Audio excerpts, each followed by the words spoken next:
여러분 안녕하십니까? 이진곤 TV입니다. 시사논평 이심전심 오늘 이야기 시작하겠습니다. 오늘은요 조국 법무부 장관 후보자의 그 황당한 정의감, 또 하나는 여전히 건재한 외교 안보 라인, 여기에 대해서 말씀드릴까 합니다. 오늘 그러니까 10일이죠. 조선일보가요 10일 재밌는 기사를 올렸네요. 조국 후보자에 대해서죠. 그 제목이 이런 겁니다. 검사가 반발하면 법무장관이 너 나가라 하면 돼. 삼성 지목하며 만원의 목에 곱비 채워야 주장도. 이런 제목의 기사인데요. 8.9 개각 논란 빚었던 조국의 말과 글, 이런 부제를 달았네요. 그 한 부분이 이렇습니다. 그는 2011년에 낸 조국 대한민국에 구한다 등에서, 그러니까 이 조국 대한민국에 구한다, 이것은 아마 피태의 독일 국민의 고함, 이걸 좀 흉내낸 것 같은데, 그런 책 등에서 북한 정권이 김일성, 김정일, 김정은으로 3대 세습되고 있듯이 삼성의 권력도 이병철, 이건희, 이재용으로 3대 세습되고 있다고 했다. 삼성을 성경 속 악마인 마몬에 빗대 마몬의 목에 곱비를 채워야 한다고도 했다. 아주 정의롭게 자기는 쓴다고 썼겠지만 참 황당한 이야기 아닙니까? 왜? 권력의 세습하고 경영권, 기업 경영권의 세습을 어떻게 같은 동일선상에 두고 이렇게 비교를 하는 겁니까? 권력은요, 사람의 생살 여탈권을 행사하는 그게 권력입니다. 지금 김일성 왕조의 이야기가 나와서 그런데요. 김일성 그 3대 이 왕들이야말로 대표적인 폭군들이죠. 마몬 그랬는데 이 사람들이야말로 그 악마적인 리더십을 행사하고 있지 않습니까? 통치수를. 이 역사적으로 보면 가장 역사적으로 아주 유명한 대표적인 폭군 이름 누굽니까? 이 로마의 네로 5대 황제죠. 로마 제국 5대 황제 네로가 아마 인류 역사상 가장 이름난 상징적인, 그 다음에 인류로부터 공적으로 지목되고 있는 그런 황제일 겁니다. 폭군. 그런데 이 네로보다 조금 더 덜하지 않은 또 그런 폭군이 있었습니다. 그거보다 오히려 2대 전에, 그러니까 제3대 황제였죠. 칼리굴라라고. 즉위 초에는 인민들한테, 군중들한테 인심을 좀 얻으려고 상당히 선정도 베풀었던 모양인데, 점점 이제 유명해지고 인기도 올라가고 하니까 그만 자신이 신이나 된 것 같은 착각에 빠졌어요. 자신이 신이라는 착각에.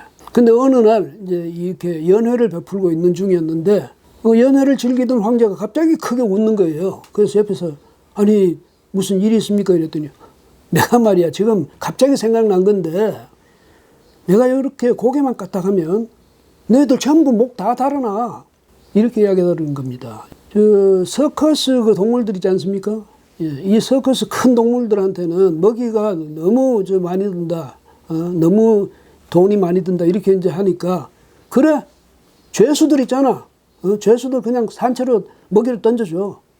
이게 말하자면 폭군입니다. 옛날 과거의 폭군의 전형이죠. 그리고 로마를요, 나에게 목이 잘리는 도시다, 이렇게 이름을 붙였습니다. 참 대단한 폭군이죠. 근데 김일성 3대가 아무리 이제 악마라고 하더라도 이 칼리굴라만큼이 하겠습니까마는, 그러나 제가 생각할 때는 칼리굴라보다 크게 덜하지도 않다, 이런 생각이 듭니다. 김정은이 하는 거 보십시오. 고모부 자기 친형 어떻게 처형했습니까? 그 다음에 걸핏하면 인민재판 해가지고 그냥 공개 처형한다는 것 아닙니까? 지금 벌써 3대 내려왔거든요. 더 교만해지고 더 오만해진 거죠. 그 다음에 더 겁을 모르는 겁니다. 예, 김정은도 이미 스스로를 신으로 생각할 거예요. 그러니까 사람은 저렇게 예사로 죽이죠. 이런 권력의 세습, 그것과 기업의 경영권 세습을 비교한 겁니까 지금? 기업의 경영권은요, 우선 기업은 어떤 조직입니까? 영리를 목적으로 하는 조직 아닙니까? 다른 거 없어요. 거기는 최고의 선이 뭡니까? 기업에서 최고의 선이 돈 많이 버는 거죠. 기업의 주인은 주주들 아닙니까? 그렇죠? 이 주주들이 경영자들에게 뭘 기대하고 뭘 원하고 뭘 요구하겠습니까? 돈 많이 벌으라는 거지. 내 재산 늘려달라는 거지. 내 재산 가치를 키워달라는 거죠. 그런데 그러면 어떤 사람을 경영자로 뽑겠습니까? 바로 그런 요구에 적절히 부응할 수 있는 사람을 경영자로 뽑을 것 아니겠습니까? 그렇죠? 이병철 삼성 초대 회장만큼 아주 뛰어난 경영 수완을 발휘해서 삼성의 기틀을 닦은 그런 경영자가 우리 산업사에서, 경제사에서 그런 인물이 과연 있었습니까? 있었다면 몇 분이나 있었겠습니까? 이건희 회장, 세계 경영을 주창했던 분이죠. 그리고 반도체, 삼성의 대표적인 브랜드로 반도체를 만들었던, 그 사업을 시작했던 장본인이 누굽니까? 이건희 회장 아닙니까? 물론 아버지의 결심이 필요했지만은요. 이건희 회장만한 그런 경영력을 발휘할 수 있었던 사람, 우리나라에 몇 사람 됩니까? 이재용 회장, 이 어려운 가운데서도 삼성을 이렇게 잘 이끌고 있잖아요.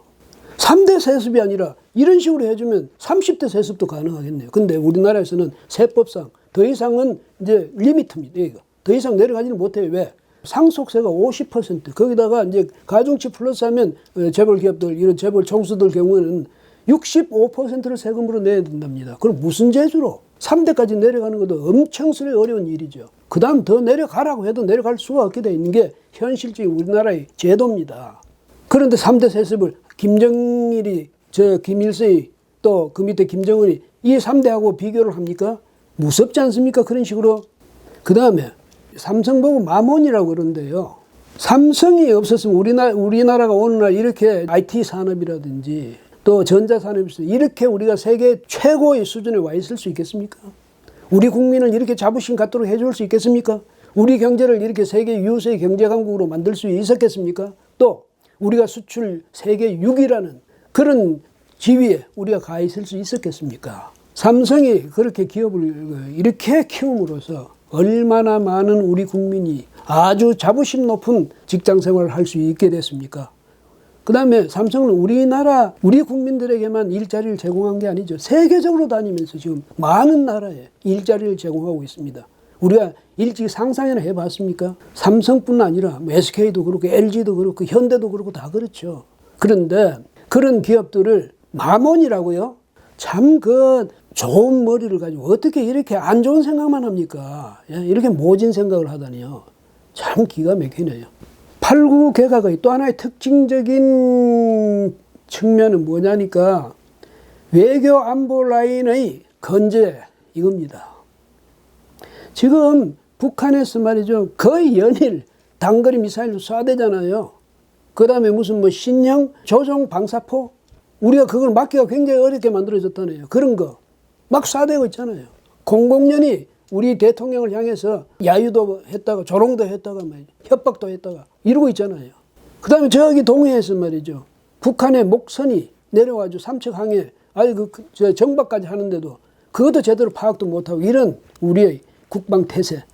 6.25가 북한의 김일성에 의한 남침이냐 이렇게 물었더니 정 장관이 머뭇머뭇했다는 것 아닙니까? 나중에 그것 때문에 그런 게 아니라 갑자기 물어서 그랬다 하지만 어쨌든 반사적으로 튀어나와야 될 대답이 그렇게 국방장관이 그렇게 머뭇거렸다니 이것도 참 기가 막힐 노릇이죠. 외교장관, 일본이 저렇게 지금 우리에 대해서 수출 규제를 하고 이렇게 압박을 가하고 있는데 그래서 우리 경제가 지금 극도의 위기감을 갖고 있게 됐는데 강경화 장관은 어디 가 있는 겁니까? 지금 어디서 뭘 하셨습니까? 그러고 보니까 외교 안보 라인 통틀어서 모든 걸 총괄하고 있는 사람이 정의용 청와대 안보실장이에요. 그러니까 장관도 두 장관은요, 그 역할이 없어요. 역할이 없으니까 책임도 없고 그래서 아마 그냥 다른 우리나 마찬가지로 옆에서 구경하는지는 모르지만 이건 말이 안 되죠. 왜? 별로 할 일도 없이 특별한 과제도 없이 책임도 없이 그렇게 앉아서 그냥 그 높은 연봉이나 받는다 이러면 이건 말이 안 되죠. 그 엄청난 국가적 비용을 써가면서 그냥 우리나 마찬가지로 구경만 하면 뭐합니까 그거? 아니면 의전만 합니까? 의전도 별로 하는 것 같지도 않더라고요.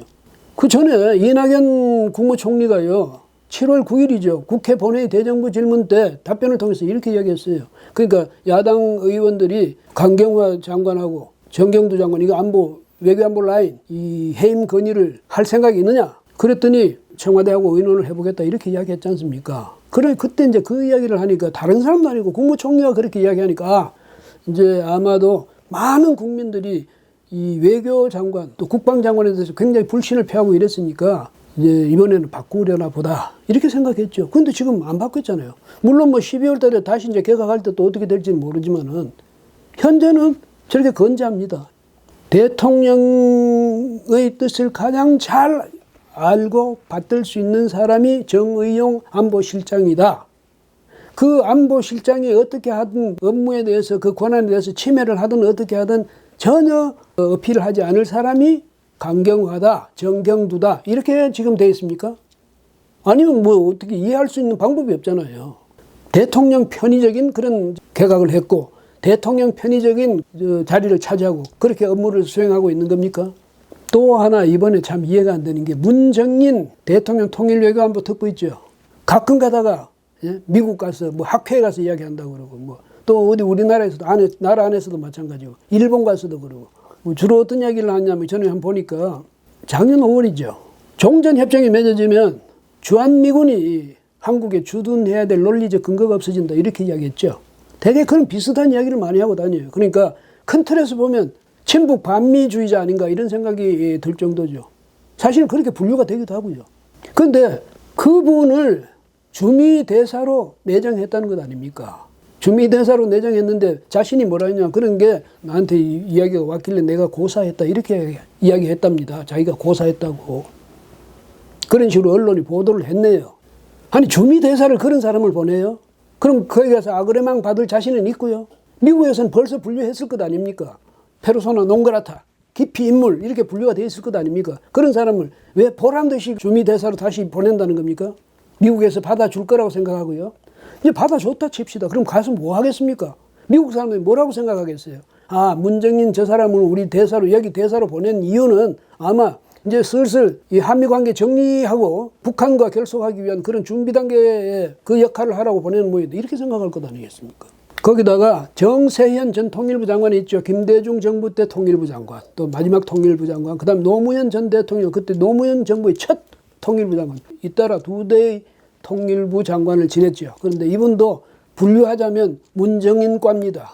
대개 주장하는 바가 맥락이 똑같아요. 늘 북한 역성을 들고 미국에 대해서는 미국이 서운해할 소리 자꾸 하고. 그게 문 대통령하고 코드 맞는 거죠. 코드가 아주 잘 맞는 거지. 그러니까 일부러 코드 맞추려고 그러는 건지 아니면 평소에 소신이 그런 건지 모르겠는데 제가 생각할 때는 그분들 평소에 소신이에요. 아예 그렇게 머리가 굳었어요. 그분이 지금 민주평통 수석 부의장으로 지금 이번에 임명됐잖아요. 그 안보 외교 라인이 좀 정리가 되는 게 아니라 그러니까 북한하고도 이제 너무 밀착된 것을 적당히 거리를 좀 두고 미국하고 좀 소원해졌던 관계, 한미 동맹 이걸 좀 더 결속하고 이런 쪽으로 정비가 되는 게 아니라 오히려 한쪽으로 더 지금 힘을 실어 놓은 것 아닙니까? 문정인 특보는 미국이 대사로 가지는 못하게 됐지만 그러나 그 역할은 변함없겠죠. 문 대통령 뜻이 뭡니까? 앞으로 무슨 어떤 소리가 나오든 나는 내 길은 하나 정해져 있다. 이 뜻인 것 같습니다. 그러니까 내 인사에 관여하지 마라. 내 정책 목표는 분명히 정해졌고 내가 나갈 방향 정해져 있고 내 이념적 지향성도 정해져 있어. 그러니까 여러분들 내가 어떤 인사를 하든 인사는 대통령 고유 권한이야. 지금 이렇게 아마 말하고 싶은 것 같습니다. 그런데 대통령이 오해하고 있는 것이요. 인사권은 대통령의 고유 권한이 아닙니다. 왜? 모든 공직은 그 주인이 국민이거든요. 모든 공직의 주인은 국민입니다. 그래서 인사권은 대통령에게 우리 국민이 위임했을 뿐이지 그걸 정권으로서 고유 권한으로서 부여한 건 아니다. 이걸 항상 명심해야 됩니다. 이번 8.9 개각 여러 측면에서 실망이 많습니다. 많은 국민들이 그렇게 생각할 겁니다. 12월 개각 앞으로 지켜봐야죠. 예, 오늘 여기까지 하겠습니다. 고맙습니다.